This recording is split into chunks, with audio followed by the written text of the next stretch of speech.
Tonight on Sightings, some claim this man is a real live werewolf, and those who were savagely attacked believe it's true. He's seen the transfiguration of a man into a wolf. Then, this woman captured eerie images on film that have baffled scientists. Some say they're UFOs, some say they're ghosts. Our experts attempt to unravel the mystery.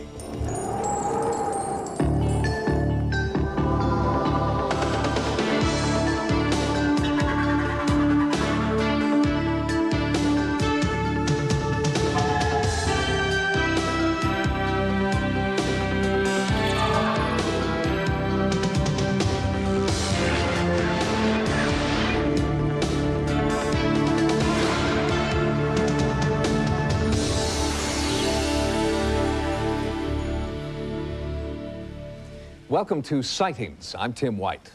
In a new investigation, we found that werewolves seem to be more than just fantasy. They could be victims of what's known as lycanthropy. Without warning, victims say that they're turned into raging animals. The cause? Well, some believe it's a mental illness. Others, that it's the result of demonic possession. Rational men who turn into irrational, salivating beasts may be Hollywood's version of a classic werewolf. But real werewolves aren't created by makeup artists. To outsiders, this small English town of Southend-on-Sea seems quiet, picturesque, even quaint. But there are secrets here, an evil that lies just beneath the surface. You can't see what invisible danger lurks here until Bill Ramsey tells you his story. The story began when I was 9 years old. It was a very warm summer's evening. Suddenly the air went very cold. There was a terrible stench in the air, and I just flew into the most horrendous rage that my mother and father came out to see what the hell was going on. And the fence post was 2 or 3 inches square. It was set into concrete in the ground. I pulled it out and smashed it on the floor till it broke. Well, I don't think I could do that now. My mother and father just couldn't make out why their little 9-year-old boy suddenly started to act virtually like an animal in the garden. Bill Ramsey thought it was an isolated childhood event. He grew up, married, had children. But then the violent episode from his childhood came back to haunt the adult. Strange animal behavior would overtake him, violence he couldn't control or explain. At first, he could keep it secret, but then one day, Bill Ramsey bit someone in public, and the animal inside him wasn't a secret anymore. Soon after, Ramsey attacked a nurse at Southend Hospital. I just had the feeling that ultimately I would kill somebody. Then, without reason or warning, Bill Ramsey attempted the murder of a police officer. He was locked up, and his life became a tangle of police, psychiatrists, and reporters. I envisaged being in prison for the rest of my life or in a secure mental hospital the rest of my life for something I knew I would never be responsible for. The unassuming man with the tragic secret was famous now as the werewolf of Southend-on-Sea. What was causing it? I was literally, felt like just committing suicide. Word of Ramsey's bizarre behavior spread as far as rural Connecticut, where authors Lorraine and Ed Warren were intrigued. The Warrens have documented over 7,000 cases of the paranormal, and for the past 24 years, lectured on demonology at major universities worldwide. Like I told Lorraine, I said, Lorraine, I'm not going to go before the public and start talking about a werewolf. I said, it's going to be interesting to go there, see what we can do to help this man, but that's about it. He felt that that was just stretching our credibility just a little too far to believe in werewolves. But I believe. The Warrens went to England to investigate Ramsey's case. They had many questions. Was Ramsey a common criminal? Was he mentally ill? Or was he really a werewolf, possessed by what they believed was the devil? They spoke with Inspector Tony Belford, who was there the night Ramsey tried to murder a fellow officer. What I actually saw that night, I couldn't really understand what it was. All I knew that it was something I'd never witnessed before. It was not natural behavior. That night, Bill Ramsey became confused and lost control. He picked up a prostitute and without explanation drove her to the police station. So I took the prostitute inside, leaving Sergeant Terry Fisher out in the yard with Ramsey. He had these mad, staring eyes and this maniacal expression. That's all I can describe it as. The worst thing was what he was saying, and it was said in a very malevolent way. And I'll quote from the report I made shortly afterwards. He was saying, the devil is in me. When the devil is in me, I am strong. I'm going to kill you. I am strong, and you are going to die. Ramsey lunged for the sergeant's throat. Fisher, unarmed, responded with a powerful knee to the groin. He sort of went, "Ugh," and crouched down, and he shrugged it off again and became stronger.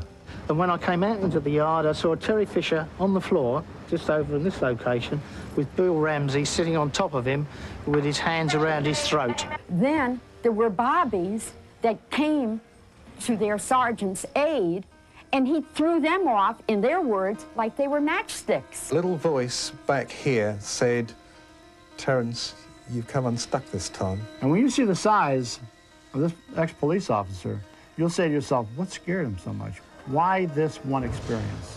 Because he's seen something that very few people ever see. He's seen the transfiguration of a man into a wolf. It took 5 officers to subdue Bill Ramsey, who was not under the influence of any drugs. When I say he snarled and he growled, it was an impression of his lips turning up and showing his teeth. And I can recollect actually saying at the time in the reports that I filed that he took on the appearance of a mad dog. Like a caged animal, Ramsey tried to escape. His head, right arm, up to his shoulder was outside this hole. It's difficult to actually visualise a head and an arm out there, but I can assure you I saw it, 5 or 6 firemen saw it, a doctor saw it, and I would suggest up to 7 or 8 policemen saw it. None of which could believe what we'd actually seen. Finally, Ramsey was heavily sedated, soaked with liquid soap, and squeezed back through the hole. Badly shaken, Officer Fisher took early retirement. Inspector Belford was left to account for Ramsey's bizarre behavior. I submit this report for your information, and to have recorded the fact that it is in my opinion that this man will, if not controlled, end up causing fatal or serious injury to some person. Criminal charges were not filed. Instead, Bill Ramsey was committed to a mental hospital. Everybody thought I had a mental problem. It just didn't seem right. But I had no other answer. I couldn't say, well, it's not a mental problem. So, well, you do this normally then, do you? Does everybody, is this normal behaviour? Of course it was a mental problem. Where else could they send me? There was nowhere else. After psychiatric tests failed to pinpoint the source of Ramsey's behavior, he was released. What is left? The paranormal, the unknown. And that's where we come in. Warren's told me that it wasn't a mental illness. I had no mental illness. I was possessed, demonically possessed with a wolf spirit. Oh, God. Oh, I've heard it all. And he kind of closed the evening with, would you come to the USA and be exercised? Exercise? Come on. There's some absolute rubbish they were giving me here. But maybe. I'd been through all the other avenues, remember? Coming up next, the shocking real-life exorcism when our frightening werewolf story continues. The lips rolled up, the teeth protruded, and he tried to bite. Bill Ramsey was skeptical about the assertion that his werewolf behavior was caused by demonic possession. But ultimately, in desperation, he made the decision to go to America for an exorcism. A British newspaper paid Bill Ramsey $20,000 for the rights to his story. His private ordeal was now a public spectacle to be played out in rural Connecticut. It was here that the Warrens introduced him to Bishop Richard McKenna, a priest who had performed the dangerous ritual of exorcism many times before. He needed to be exorcised, no question about that. I would think that being possessed by the devil is the worst evil that could befall anyone. I didn't know what to expect. And when you're entering a realm of the unknown, you're obviously very, very scared. Since Ramsey had shown superhuman strength, 6 bodyguards with stun guns protected the bishop. Rare still photos are the only visual record of the exorcism. Lord permitted, the devil could easily kill the exorcist. As I proceeded with the prayers, it didn't seem to be himself. It was just some other person were taking over him. He himself seemed to almost go into a kind of a daze. I remember him coming to me, at me with that stole, placing it on my head, and it's as if he'd hit me with a hammer almost, because I just did not know anything after that. It started from behind him, and the muscles in the back of the neck all began to enlarge, and the ears began to point, and he howled. Speak, devil. Be gone in the name of God. Leave him alone. Go back to how you came from. God. Then the hands clawed in such a manner that no human hand could claw like that. He had begun to make the signs of the cross on his forehead and on his breast, and then he would violently react and snap his hand at me, and he snarled like an animal. The lips rolled up, the teeth protruded, and he tried to bite. How many of you are you? Where did you come from? What keeps you here? Be gone, Satan. Leave him alone.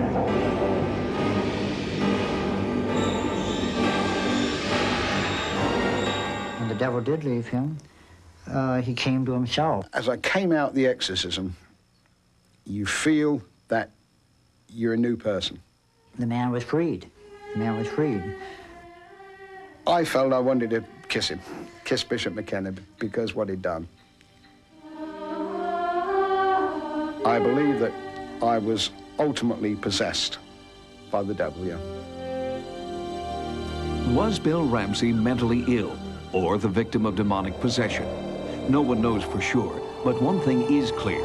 What the police, psychiatrists, and his family couldn't help, the exorcism did.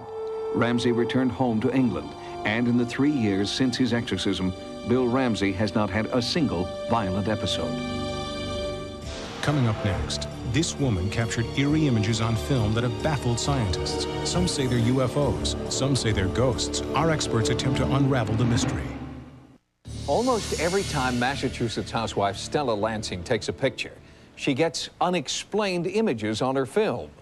Using any type of camera at all, with any type of film or videotape, Stella Lansing records what appear to be images from another dimension.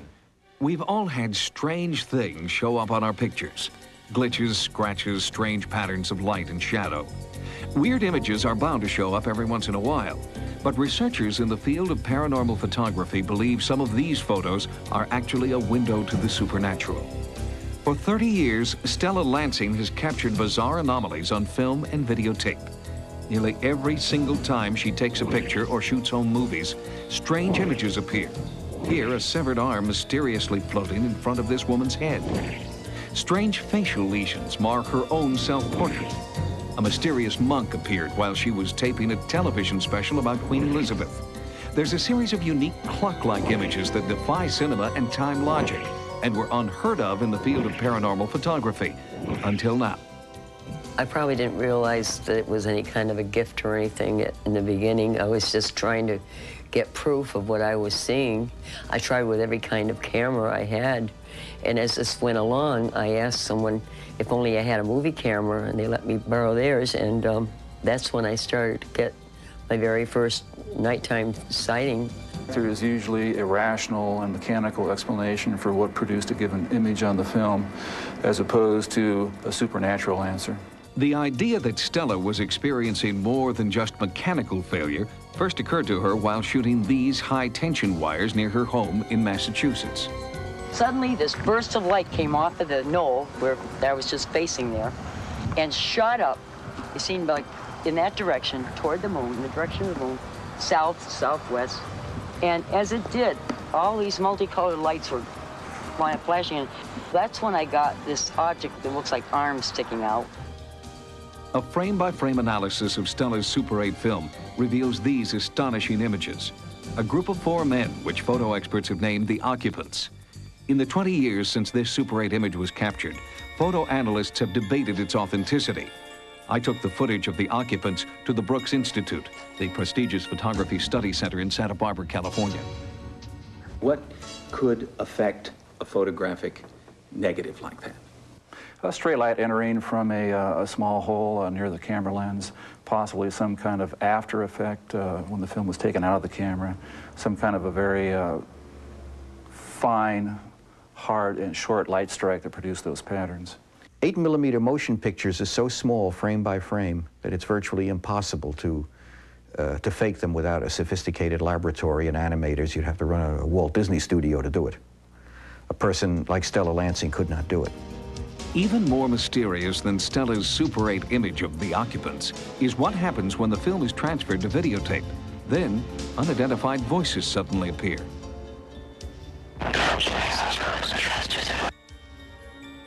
Analysts could not explain how Stella's silent 8mm film with no soundtrack could suddenly produce sound, replayed here at a slower speed.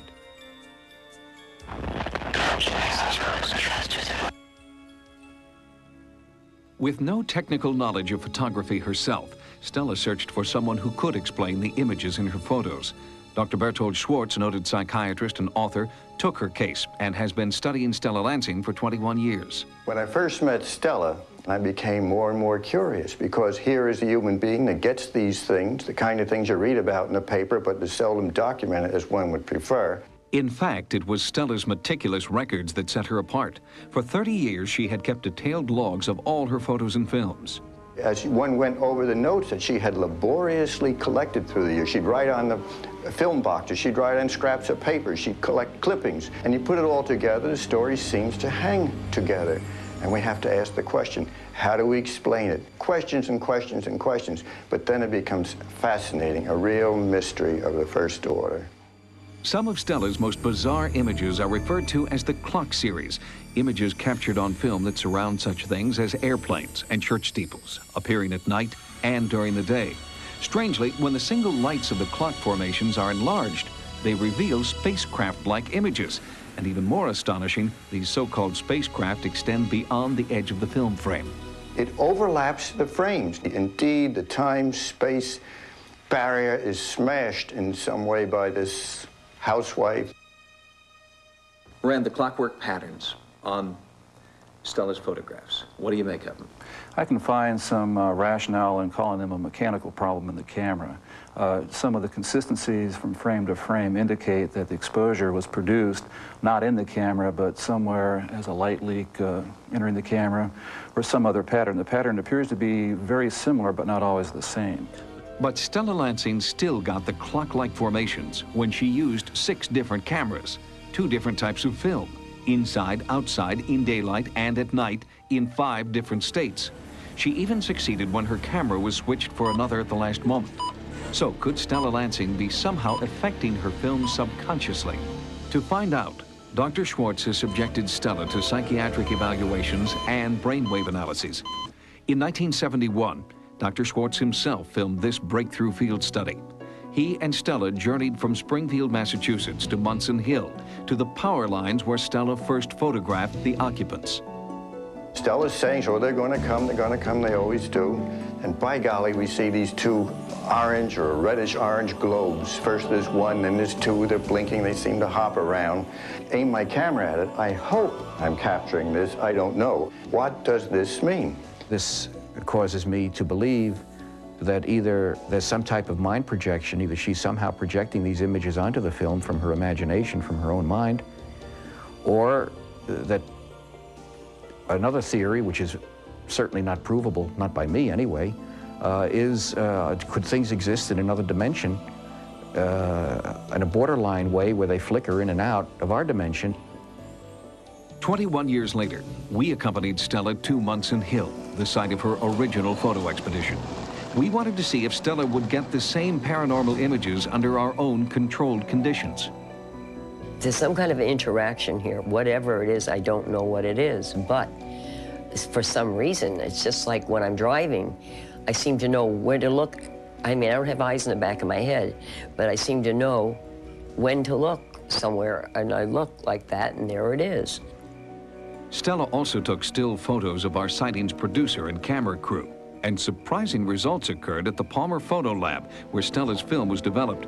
The first thing their technician ruled out was light flare. This is what's interesting right here. This seems to have solidity to it here. It's almost an oval shape. And right here also has the same thing. That is really strange. It has all the attributes of classic camera flare. But all the light was behind Stella, not behind the subject. There appears to be some sort of a light source just breaking over her shoulder. But it would be visible to the naked eye. Visible. It would be like a flash bulb or something. It could have been a very transitory event, very short in duration, where the human eye and brain in combination just didn't recognize it, but the film did for whatever reason. I believe in what I'm doing, and I know there's something out there, and nobody can tell me it isn't. Debate continues on what is actually appearing in Stella's films. We'll keep you updated on the results of future investigations. With the study of paranormal phenomena in its infancy, we may never know for sure what's really appearing in Stella Lansing's films. Are the images ghosts, UFOs, or some unexplained byproduct of Stella's own mind? Coming up, an exclusive sightings update when we revisit a Texas family threatened by a sinister apparition. Sightings, we brought you the story of the Lamonis family of Dallas, Texas, who said they were being terrorized by a ghostly entity. To rid their house of the ghostly presence, the Lamonises participated in a seance. Our team of psychics appeared to make contact, but since then, the entity has returned. We have decided to move. Things are still happening here in the house. She knows that I don't want her terrified and I don't want the children scared to death. And it's best that they move. The Lamonises can't live with the fear any longer. They've moved out. But no one knows what awaits the next family that lives in this Dallas house. To report your sighting, call 1-900-740-SIGHT. Each call, 75 cents a minute. Average call lasts 2 minutes, and you must be 18 years or older. Again, the sightings hotline, 1-900-740-7483. Join us next time for new investigations. For Sightings, I'm Tim White. Good night.